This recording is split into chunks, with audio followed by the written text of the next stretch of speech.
18 years ago, during a fierce thunderstorm, a mysterious tower suddenly rose in the heart of the city. As if summoned by it, strange blue energy portals, known as gates, began appearing throughout the streets.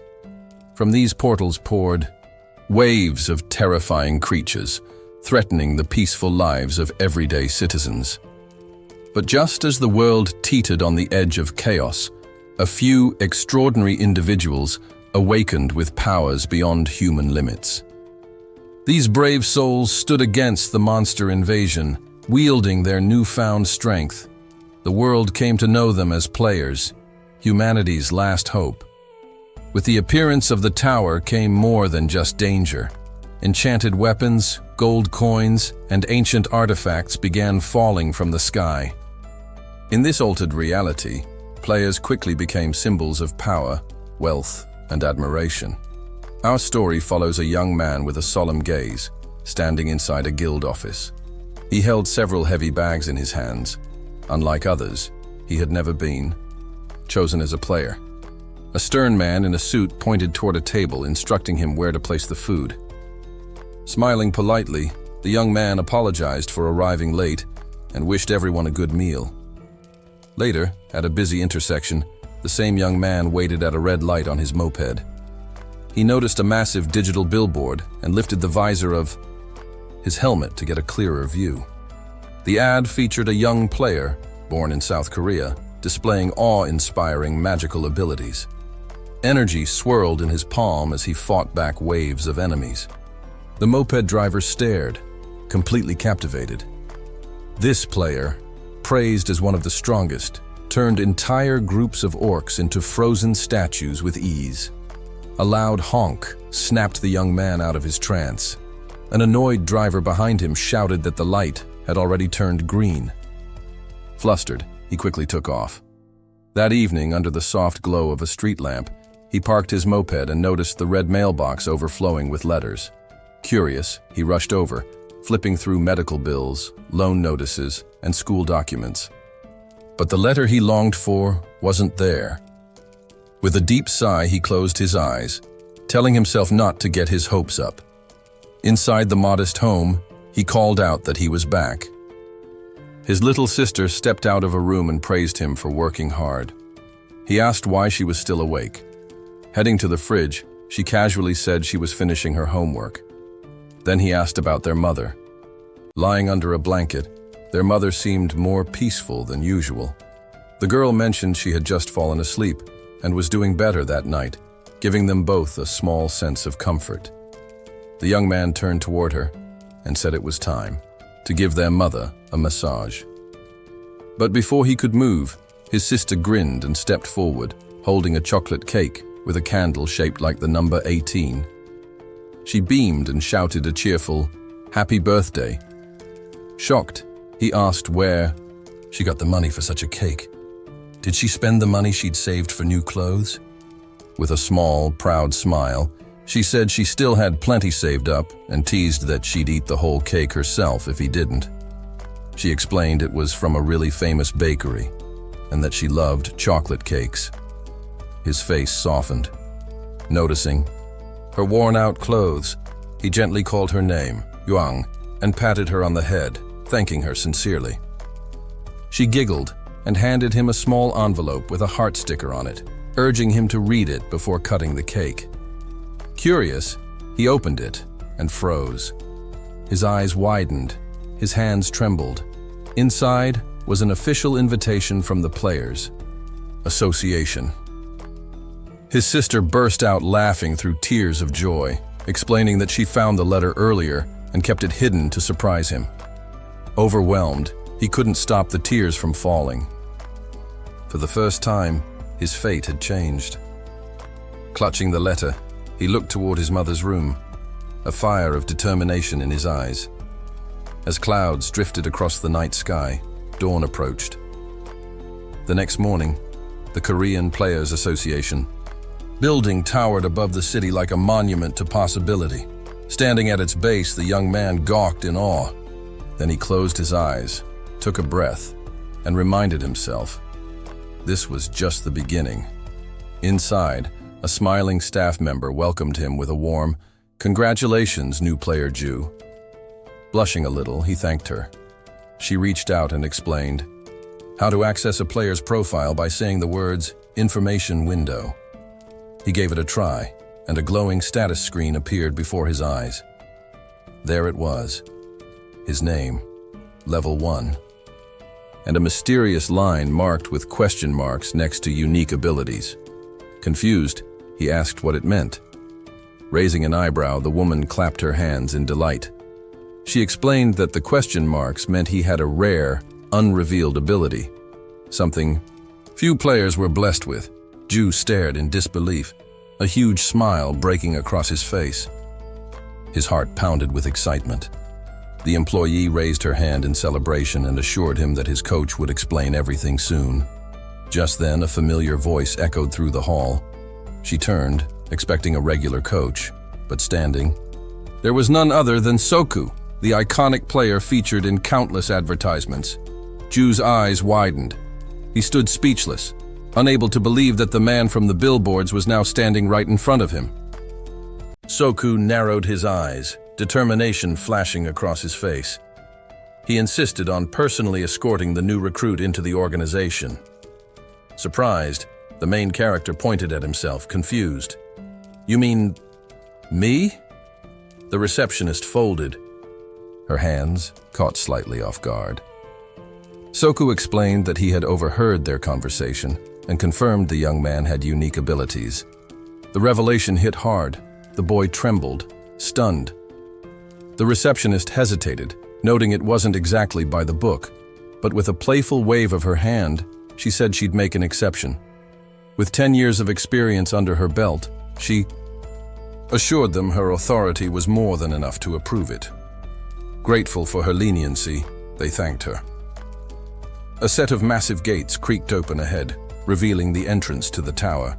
Soku motioned toward it. "Shall we?" he asked calmly. Ju nodded, his expression solemn. As they stepped through the portal, Soku reassured him, nothing to worry about. Before the boy could ask his question, something shifted. A goblin, hunched and snarling, twitched in the distance. Then another. Soon, dozens were visible beyond the trees surrounding the portal. Ju's eyes widened. "Are there always this many monsters on the first floor?" Soku's expression didn't change. "Sometimes they pile up. Happens when no one clears them, for a while." "That's bad, right?" With a practiced motion, Soku drew his sword. "On the contrary, it's perfect. Gives me a chance to explain the basics faster." He launched into an explanation as they approached the gathering horde. There used to be a test, the 100 goblin trial. You'd fight 100 of them, no skills allowed, all within a set time. It was banned for being too dangerous, but it was the most accurate way to gauge potential. Soku's voice was steady, almost clinical as he elaborated. "Complete it in 5 hours, you're advanced. Do it in 2 or 3, you're looking at an A rank. Finish within an hour, that's elite tier." He spoke as he moved, his blade slicing cleanly through the goblins. Heads and torsos split with precise, almost effortless cuts. The monsters barely had time to react before they were dead. Ju watched, stunned. Each strike was fluid and devastating.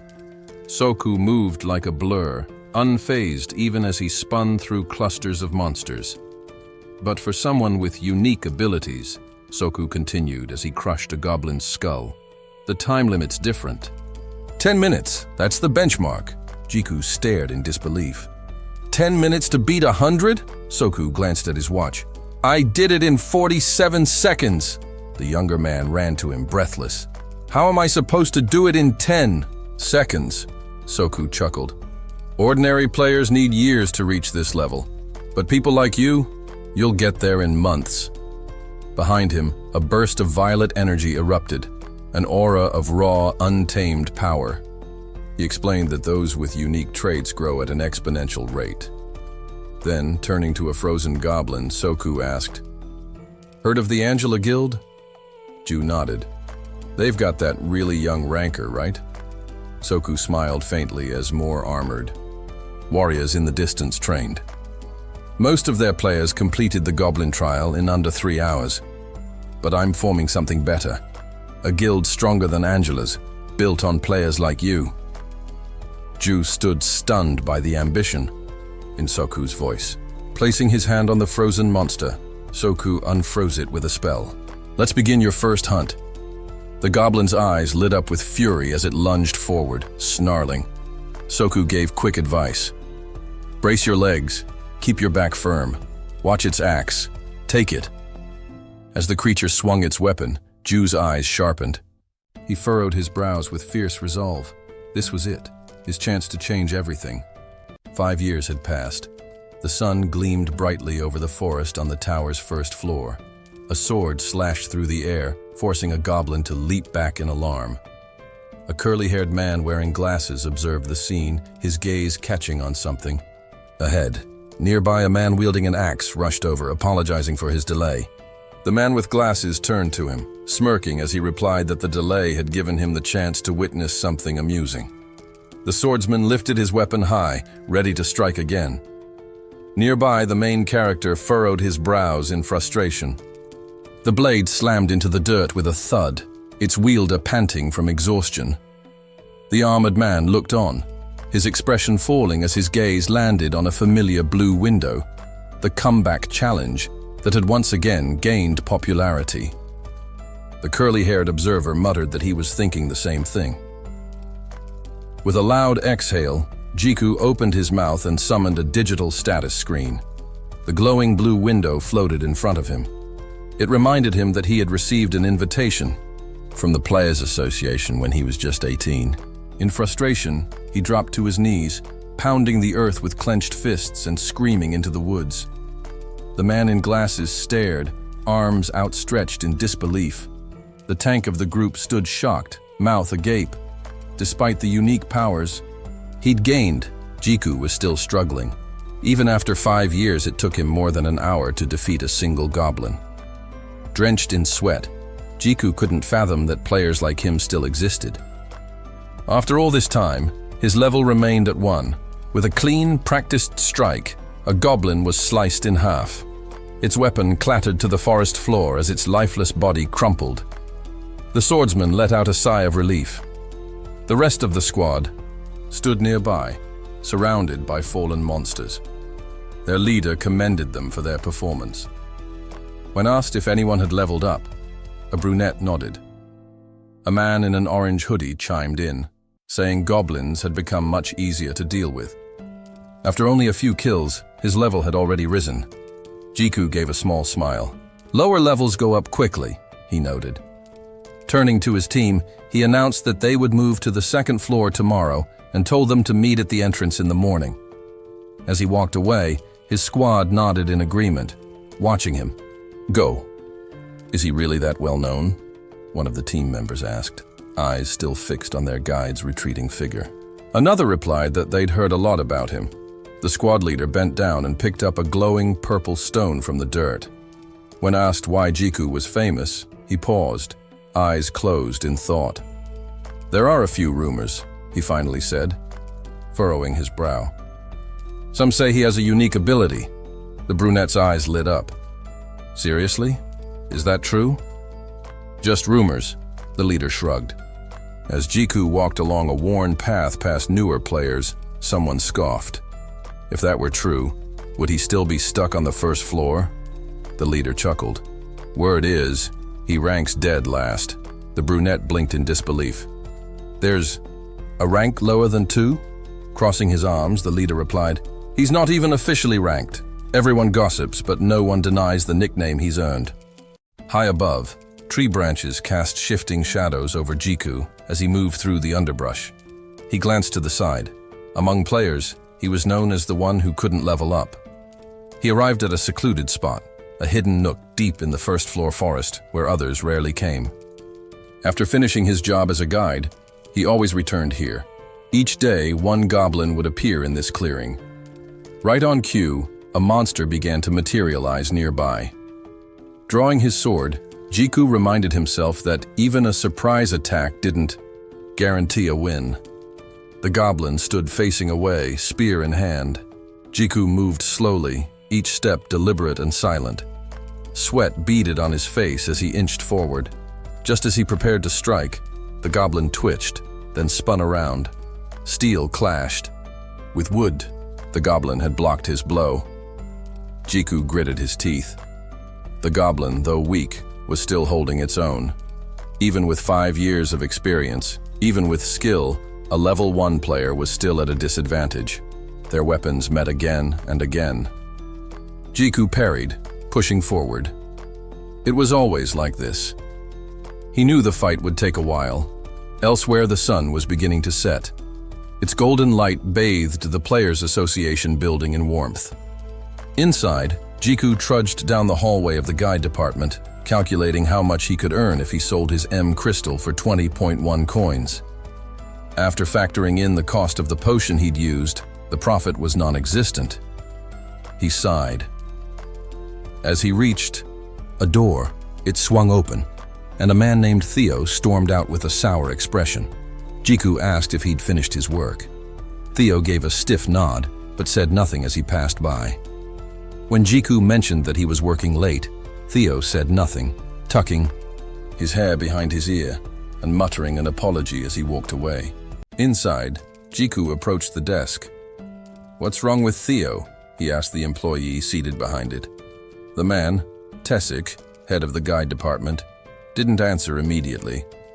Hand to his forehead, he muttered that starting tomorrow, Theo would be in charge of the guests Jiku had guided today. "What? Why?" Jiku asked, visibly stunned. "Everything went fine." Avoiding his gaze, Tessik admitted that rumors had reached the guests. Jiku frowned deeply. A scabbard was slung over his back. "What does that have to do with guiding?" he asked, voice low. Tessik sighed and leaned on his desk. Everyone in the room knew exactly what he meant. Suddenly, a voice burst from the TV screen mounted on the wall. "The Angel Guild has reached the 75th floor." Everyone in the office turned toward the broadcast. The anchor announced that the Angel Guild would soon challenge the 75th floor, a feat never before achieved. A grand departure ceremony was scheduled for the next morning at the gates in E. Jiku watched, eyes filled with quiet awe. The whole city was buzzing. A hero had emerged from South Korea at last. "These players," he said softly, "most of them were just regular people before the tower." Tessik nodded.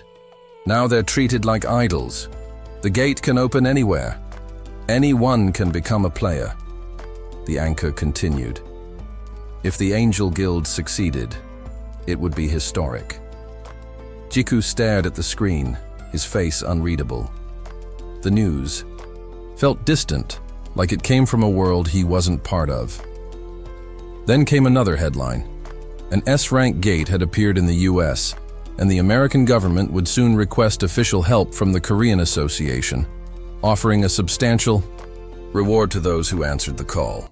The glow of the television flickered across the room, casting light on the main character, someone known as a real player in this world. Yet, even this world felt distant. Without warning, the TV screen went black, cutting off the news anchor mid-sentence. Irritated, Tessik turned toward his colleague. "Why'd you turn it off?" he asked. The man with the remote didn't bother offering a real explanation. Instead, he handed Tessik an envelope. "Great work this week," he said with a grin.